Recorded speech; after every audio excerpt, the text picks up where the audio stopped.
Buenas noches, viajero del tiempo.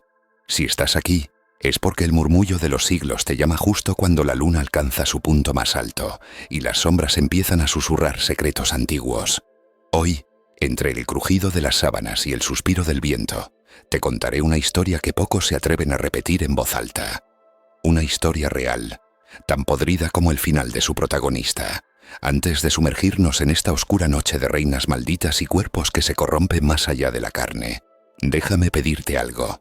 Si disfrutas de estos relatos que mezclan el espanto con la historia, y si quieres seguir explorando los rincones olvidados del pasado conmigo, suscríbete al canal y deja tu like. Créeme, eso nos protege, porque hay historias que se aferran a quien las escucha, y mientras más se comparten, menos nos poseen. Muy bien, respira profundo, acomódate, y deja que te cuente el aterrador final de María I Tudor, la reina apodada por muchos como Bloody Mary, la reina que se pudrió viva, nació entre oro, incienso y muerte. María Tudor vino al mundo en 1516, hija del temido Enrique VIII y de la devota Catalina de Aragón, una princesa católica en un país que pronto se sumergiría en las llamas del protestantismo.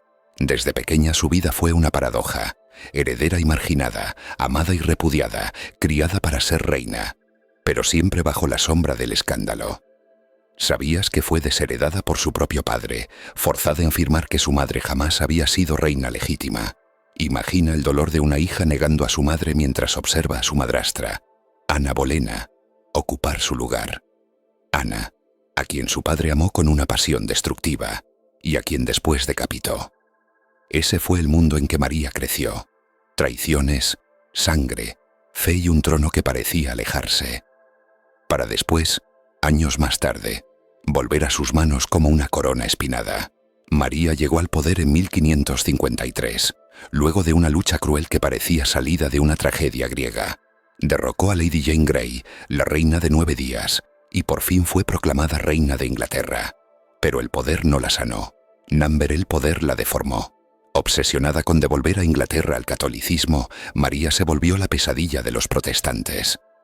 Cientos ardieron en la hoguera, y el fuego no solo consumía carne, también avivaba el odio del pueblo, que la comenzó a llamar Bloody Mary.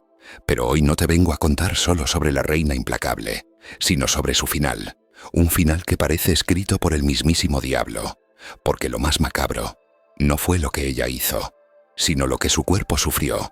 La reina María comenzó a cambiar, a enfermar, a oler distinto. Los médicos, acostumbrados al lenguaje vago de la medicina renacentista, hablaban de vapores oscuros en su vientre. Ella, aferrada a la idea de tener un heredero, creía estar embarazada. Su vientre creció, su cuerpo se hinchó, y durante meses enteros esperó un parto que jamás llegó. Pero la criatura que crecía dentro de ella no era vida, era muerte. Lo que algunos médicos creen hoy, basándose en descripciones de la época, es que María pudo haber sufrido un tumor ovárico, o incluso una infección interna que comenzó a descomponerla desde dentro, en vida. Y mientras el pueblo perdía la fe en su reina, ella perdía la batalla contra un enemigo invisible, uno que habitaba en su propio vientre. El palacio, una vez perfumado con flores de naranjo, comenzó a oler a podredumbre. Las damas de compañía usaban paños empapados en vinagre para soportar el hedor, y María seguía creyendo que estaba por dar a luz al futuro de Inglaterra. Lo que vino después fue aún más espeluznante. Los días se hacían eternos en la corte. La reina no salía de sus aposentos. Las ventanas permanecían cerradas, no por frío, sino para contener el olor, un hedor agrio, rancio, casi animal. Como si algo muerto y oculto se pudriera entre los muros del palacio. Pero no había cadáveres escondidos. No era carne ajena, era ella. María I Tudor, la reina de Inglaterra, ya no gobernaba. Se retorcía en su cama, febril, hinchada, con la piel descolorida, supurando fluidos por heridas que nunca fueron cortadas. El vientre inflamado parecía latir por sí solo, como si dentro de ella algo ajeno al mundo humano respirara por última vez. Y sin embargo, nadie se atrevía a hablar claro. No se podía decir que la reina se estaba pudriendo. Namber, eso era blasfemia, y ante una reina que mandó a la hoguera a más de 280 personas por herejía, nadie se arriesgaba a abrir la boca. Mientras tanto, los médicos de la corte, impotentes y aterrados, murmuraban entre dientes palabras como melancolía uterina, humores biliosos y corrupción interna. Pero sus pócimas no hacían más que acelerar el proceso. En su desesperación, María mandaba a buscar reliquias santas, fragmentos de huesos de santos, rosarios bendecidos. Incluso se dice que una de sus sirvientas más fieles le trajo agua bendita desde Roma y la mezcló con vino, esperando que un milagro la sanara desde dentro.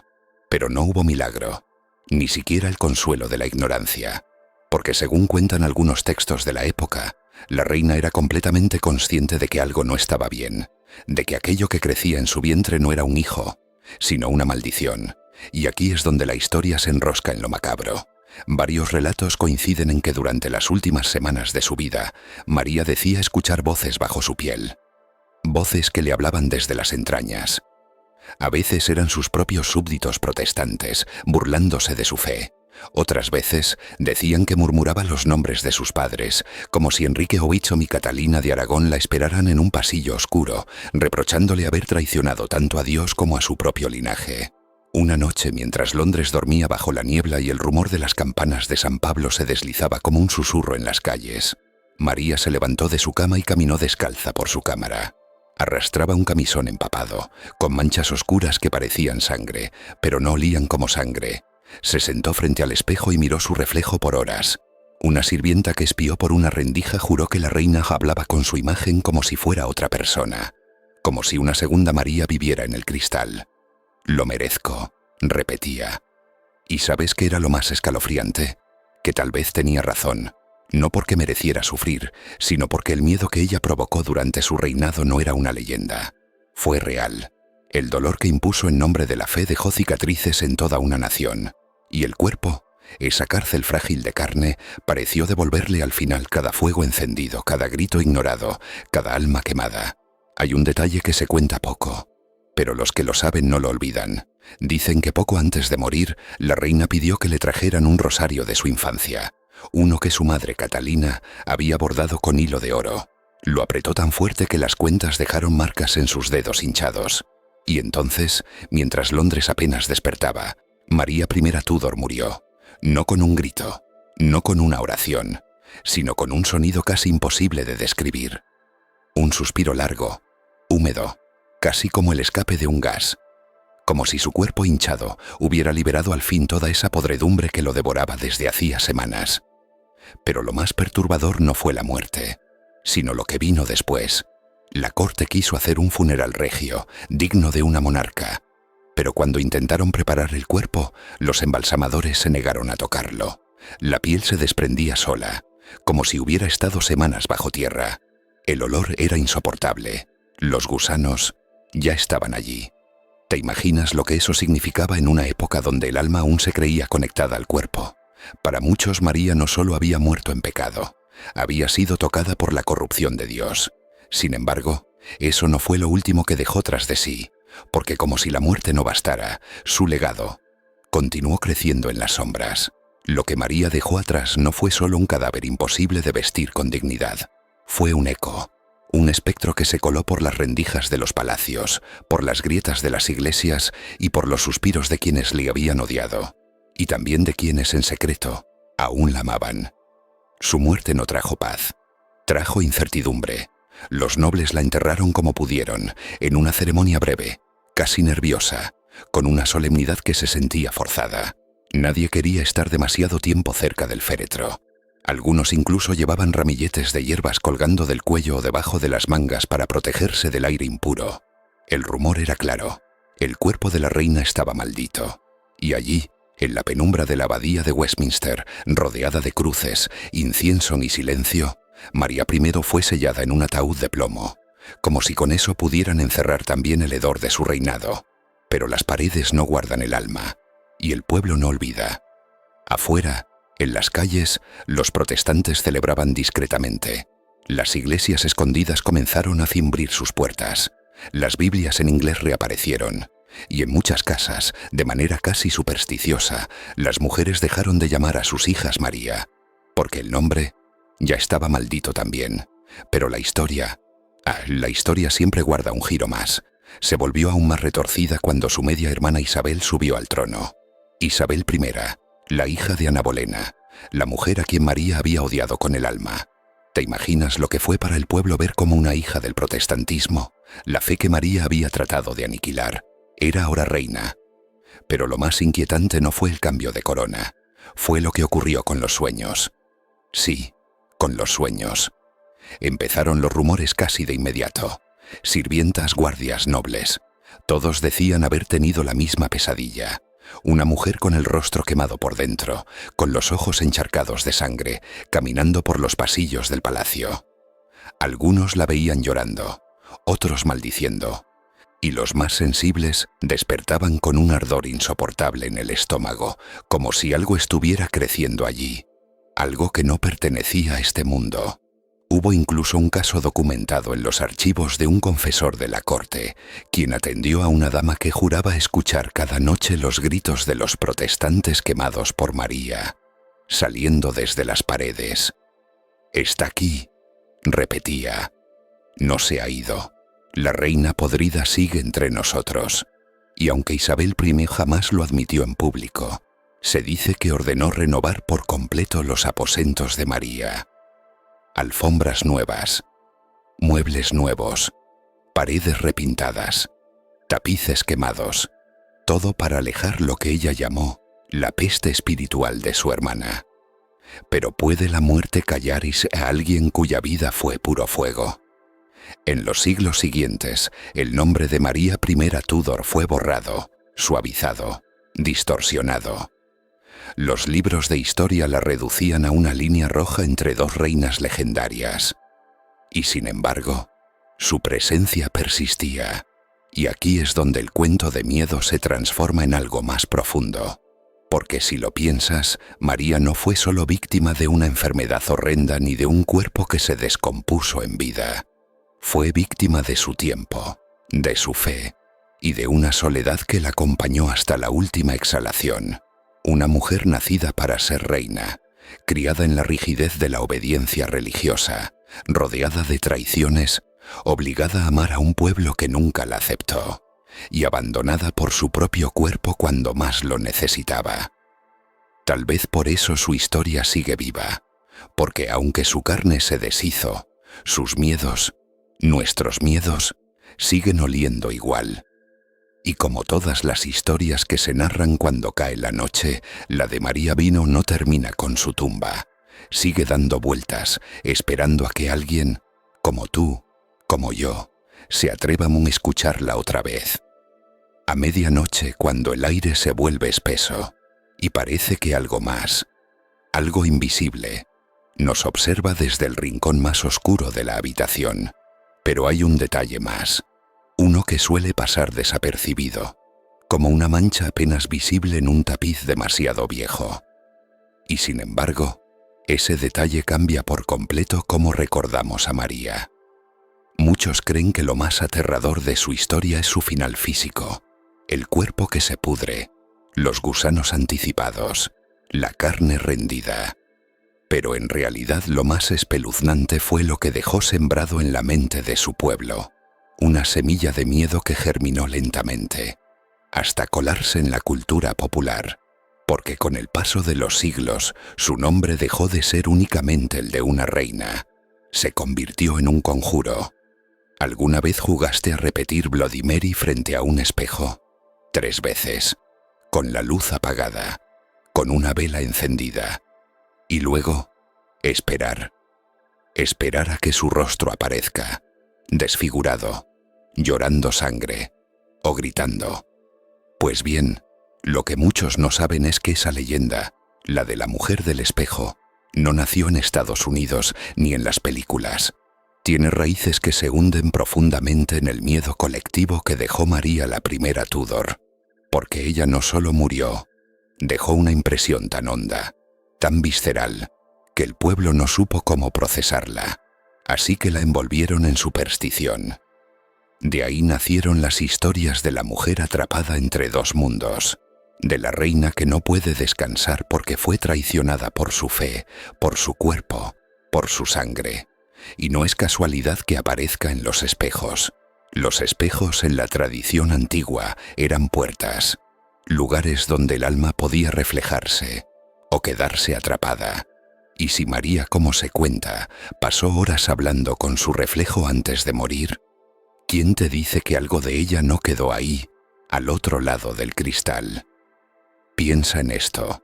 Una mujer cuyo dolor fue ignorado, cuya enfermedad fue motivo de burla, cuyo reinado fue manchado por el fuego, y que murió creyendo que su misión sagrada había sido interrumpida por enemigos invisibles.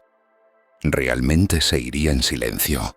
Algunas historias recogidas por clérigos de la era victoriana mencionan avistamientos de una dama vestida de rojo oscuro, con el rostro cubierto por un velo, que camina por los pasillos de antiguos castillos y palacios, especialmente en las noches frías de noviembre, el mes en que María murió.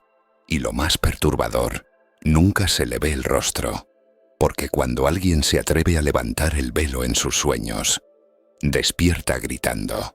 Describen un rostro sin piel, o sin ojos, o sin boca. Un rostro que no es un rostro, una máscara de horror deshecha por dentro, como su cuerpo lo estuvo antes de ser enterrado. Es curioso cómo la historia puede transformarse en mito, ¿verdad? Lo que empieza como una reina atormentada por su cuerpo, termina como un fantasma que atraviesa generaciones. Pero tal vez, si miramos más de cerca, no es un mito. Es memoria, es culpa, es advertencia. Porque cada vez que una mujer poderosa ha sido reducida o a la enfermedad, al ridículo, al miedo, su figura se deforma, se vuelve bruja, se vuelve espectro. Y María I, con su útero muerto, su fe ardiendo y su carne podrida, fue convertida por la historia en algo que todos tememos, en lo que podríamos convertirnos si la oscuridad nos alcanza desde dentro. Aún hoy, algunos aseguran que en ciertos espejos antiguos, si la luz de la vela tiembla justo antes de apagarse, se puede ver un rastro, una sombra apenas visible, como un velo flotando detrás del cristal. ¿Será ella? ¿O seremos nosotros mirándonos desde un rincón más profundo de lo que quisiéramos aceptar? Porque hay finales que no terminan, y cuando un final no termina, se transforma en advertencia. Durante generaciones, la figura de María I Tudor ha sido desmontada, reconstruida, simplificada. Algunos historiadores intentaron redimirla. No fue tan cruel, decían. Solo defendía su fe. Otros, más afilados, la convirtieron en villana absoluta. Pero en medio de esa niebla de juicios, datos y fechas, hay algo que sigue sin poder explicarse del todo. ¿Cómo es posible que una reina tan devota, tan obsesionada con la redención y la salvación, haya terminado su vida en una corrupción tan grotesca? No es solo una ironía histórica, es una paradoja existencial. Y eso, querido oyente, es lo que hace su historia tan inquietante, que su cuerpo habló más fuerte que sus leyes, que su muerte fue más simbólica que su vida, y aún así, no todo lo que dejó fue muerte. María también dejó un eco político, una lección que su hermana Isabel comprendió mejor que nadie, porque si María reinó desde el fanatismo, Isabel lo haría desde la astucia, donde una impuso fuego, la otra impuso teatro, y es aquí donde la tragedia se entrelaza con el arte, porque la imagen pública de María fue moldeada por sus enemigos. La llamaron Vladimiri después de muerta. Nunca durante su reinado. Ese apodo tan pegajoso, tan cinematográfico, fue una creación protestante para mancharla aún más allá de la tumba. Y funcionó. Hoy, millones conocen su apodo, pero pocos recuerdan que fue la primera mujer en reinar Inglaterra por derecho propio. Sí, fue una reina que sangró al país, pero también fue una reina que se desangró por él. Las contradicciones de su vida son tan humanas que duelen. Imagínala de niña, en los jardines del palacio, recitando versos en latín, con el rostro de su madre siempre megotembe en el corazón y la sombra de su padre pesando sobre cada decisión. Imagínala sola, rodeada de traidores disfrazados de cortesanos, sin poder confiar ni siquiera en su reflejo. Imagínala rogando a Dios que le concediera un heredero, no por ambición, sino por miedo a desaparecer sin legado, a que su historia fuera borrada, reemplazada, manipulada. Y quizás por eso su cuerpo no descansó, quizás por eso se pudrió, porque su historia, su verdad, quedó atrapada entre las grietas del mármol, entre los susurros de las paredes, entre las oraciones que ya nadie reza por ella. Una reina que rezó por misericordia y encontró silencio. ¿Sabías que algunos psicoanalistas modernos han intentado analizar su figura desde el punto de vista simbólico? Dicen que María representa la idea del castigo interno, que su cuerpo podrido es la encarnación de la culpa no resuelta, de los deseos reprimidos, del odio disfrazado de fe. Una metáfora viva del precio de no perdonarse. Y tú, que has llegado hasta aquí, no estás escuchando solo una historia de fantasmas ni una biografía medieval. Estás entrando en un espejo, uno donde la imagen que ves no es solo la de una reina caída, sino la tuya, reflejada en lo que podría ser, si tus miedos decidieran crecer en tu interior silenciosamente hasta estallar. Como estalló su vientre, como explotaron sus esperanzas, porque todos tenemos algo de María, algo que defendemos hasta que nos rompe, algo que amamos aunque nos destruya, algo que negamos hasta que es demasiado tarde. Y quizás, solo quizás, al recordarla esta noche, tú también le estés dando lo que nunca tuvo en vida, una segunda mirada, una historia contada sin miedo, una tumba abierta, para dejar que el alma por fin respire. Pero aún no cerramos el ataúd. Queda una última sombra por recorrer, porque antes de cerrar el ataúd debemos entrar al lugar más oscuro de todos, el corazón de María. Hasta ahora hemos hablado del cuerpo, del mito, del espectro, pero ¿qué había realmente dentro de ella, bajo esas capas de fe, de realeza, de deber? Lo que late en el centro de esta historia no es solo una reina, es una mujer rota.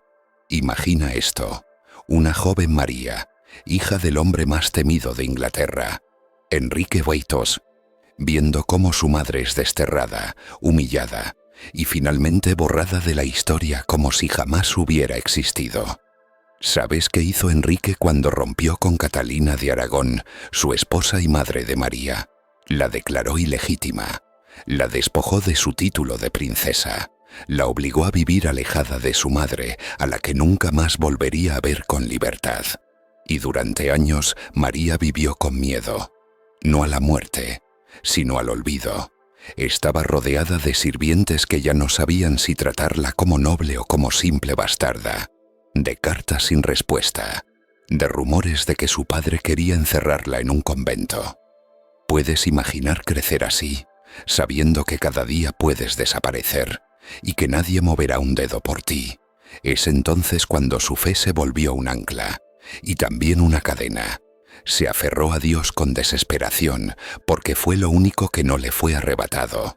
Si el mundo era injusto, si su linaje era destruido, si su vientre era infértil, al menos Dios la escuchaba, pensaba ella.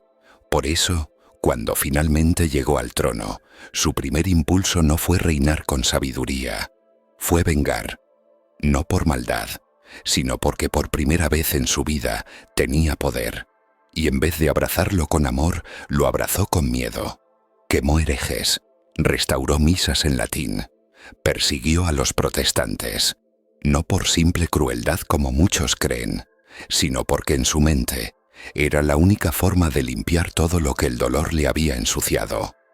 Ella no quería ser temida, quería ser redimida, pero confundió el castigo con la salvación, y el castigo se volvió contra ella. Los médicos de la época, atados por la ignorancia y los límites de la ciencia, no entendían lo que pasaba dentro de su cuerpo, pero su alma sabía que algo estaba podrido. Desde antes de que el cuerpo se entregara, María ya se deshacía por dentro. Es por eso que hacia el final de sus días, sus últimas palabras fueron una plegaria envenenada. Cuando abra mis ojos, que no sea este mundo. Pero nadie sabe si los abrió después. Nadie sabe si descansó. Porque algunos dicen que en ciertas noches de tormenta, en las viejas torres del Palacio de St. James, se escuchan pasos lentos, arrastrados, como si alguien caminara con una carga invisible, una figura delgada, con la cabeza baja, y una voz apenas audible, repitiendo en latín antiguos salmos, el sonido de una mujer que no puede irse, porque cuando una vida entera se construye sobre la pérdida, ni la muerte te garantiza paz. Y mientras los siglos avanzan, y la historia la simplifica en un apodo sangriento o en un reflejo de espejo maldito, María sigue esperando que alguien la entienda. No que la perdone, no que la absuelva, solo que la vea. Y tú lo estás haciendo ahora. Estás mirando donde otros no se atrevieron, y cuando miras el horror tan profundamente, Él también te mira a ti. Y ahora que has llegado hasta el final, dime, ¿realmente crees que esto fue solo una historia más? María I Tudor no fue un simple personaje del pasado. Fue la encarnación viva del miedo a no ser suficiente, del dolor de no ser amada, del castigo de querer pertenecer a un mundo que ya no te quiere. Y eso es lo que nos aterra, porque detrás de la corona, de los rituales, del cuerpo que se pudría y del espejo que la devolvía a la vida, hay una verdad que no podemos ignorar. El verdadero horror no está en los fantasmas, sino en el olvido. María se aferró con uñas y sangre a su fe, a su trono, a su linaje, pero la historia no tuvo piedad. La deformó, la maldijo, la convirtió en pesadilla, y sin embargo, esta noche tú le has dado lo que nadie le dio en vida: atención, escucha, presencia. Porque a veces lo único que un alma condenada necesita es ser recordada sin miedo. Ahora te pregunto, ¿cuántas otras historias como esta yacen bajo las piedras del tiempo, esperando ser contadas con la crudeza, la sensibilidad y el misterio que merecen? Este canal está hecho para eso, para desenterrar los secretos que otros prefieren callar, para mirar al abismo y narrarlo. Así que si esta historia te atrapó, te estremeció o te hizo mirar tu reflejo de otra manera, dale like, suscríbete y activa la campanita. Aquí las noches no son para dormir, son para recordar que hay cosas que solo se revelan en la oscuridad. Y recuerda, la próxima vez que te mires al espejo en plena noche y sientas que algo respira detrás del cristal, no digas su nombre 3 veces, porque algunas reinas todavía escuchan. Nos vemos en la próxima historia, y no olvides cerrar la puerta esta noche, por si acaso.